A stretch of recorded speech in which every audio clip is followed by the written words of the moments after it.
love Baker Mayfield. Yes. The thought of Baker Mayfield. We enjoy the fact that he is a little bit of spice, a little bit of a history, has some human-like tendencies off the field, and then on the field, he goes to Cleveland, and somehow they won a playoff game against the Pittsburgh Steelers. In Pittsburgh. In Pittsburgh. They had not won at all. We're talking about a city that wasn't able to open coolers to enjoy beers because they locked them down until the Browns won. This team stinks. Stank and stunk.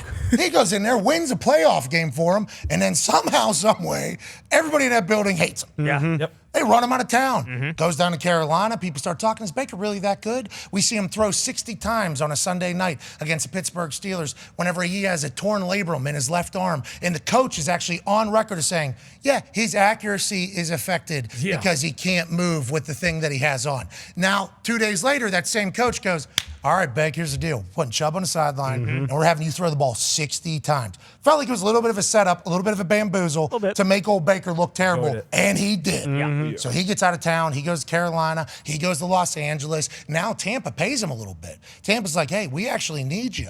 And we start hearing rumblings through training camp that maybe Baker is going to be the guy. Then some videos show up, and he's not great. Not great at all. And then that obviously brought out all the Baker haters to be like, look, this guy's getting another opportunity.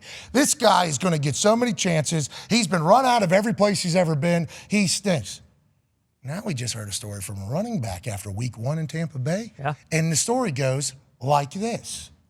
I mean, just understanding what they was doing, kind of, we was paying attention to the whole game of their signal calls. And I just remember, like, Bake came in the locker room, like, I mean, literally at halftime, he said, I got it. Like, we got all these signals. Like, we in there talking, like, as an office. Like, he like, I know all these signals. If they do this, they going into cover 2. They do this, they going into cover 3. Every time I alert this, they drop him, and they do this signal, they drop him back to this. And I'm like, wow, like, that's amazing. Because, I mean, like, I know certain coverages, but I don't know a lot like that. But I would just listen to him, and we just listened to him, and we just kind of understood. And then in the run game, we just wanted to keep, regardless of what the average looked like and what it was, we wanted to try to be physical as we can and just keep running and never give up on it, So that's a tremendous thing that Coach Canals did, and it all panned out and worked out together. I like that he's in a shed doing this conversation. I appreciate the backdrop there. That was fantastic. Rashad White there, running back for the Tampa Bay Buccaneers, who's been there for a while. That goes against the narrative, I think, about Baker Mayfield. This dude in the middle of the game is looking over, got it. Okay, normally, correct me if I'm wrong, there is a guy on every sideline that is tasked. Probably that quarterback 3 that you're seeing now that is dressing and going to be on the sideline. That's normally the person. Or if there's somebody that has talent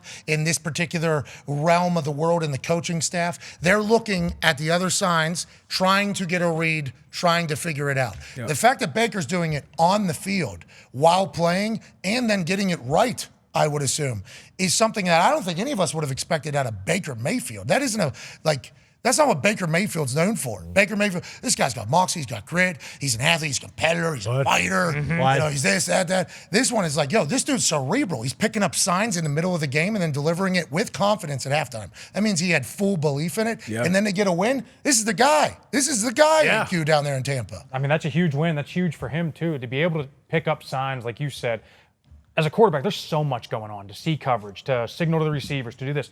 To see this and then be able to tell these guys the coverage, that's huge because there's so many conversions on routes based on coverage. It was only, I would say, not even a handful of quarterbacks that we worried about knowing our signals. And like Peyton, Peyton would know, so that would be the week. Well, and the Patriots would know because they had cameras out. Exactly. Remember they were doing this. Spies. Colts were known for having. Whoa! Go ahead, D-Buck. Go ahead, D-Buck. Oh, yeah. Yep, go ahead. But you know what? For having what? Yeah, whoa. Some great spotters on the other sideline. So we were, going into playing against the Colts, we would know. I actually remember the guy's name. It just came to me. Go ahead. Put it out there. But legendary coach.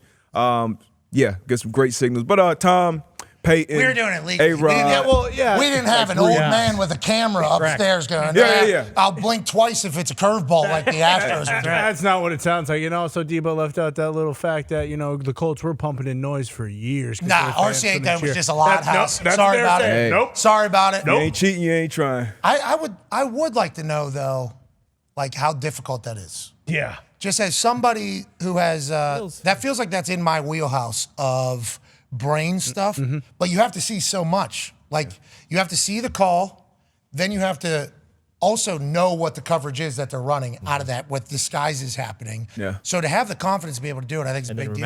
And to remember, Yeah. Congrats to Baker. All on the fly. And if you're wrong, you've screwed over everyone. Yeah. So it's a tough thing because if you believe the messages and you believe it and you're wrong, you're worse off than you were without even trying to guess it all. Yeah, and I feel like the thought too, after seeing the score of this game, you check and the Bucs beat the Vikings. The Vikings they must have taken. Thanks for watching ESPN on YouTube. For live streaming sports and premium content, subscribe to ESPN Plus.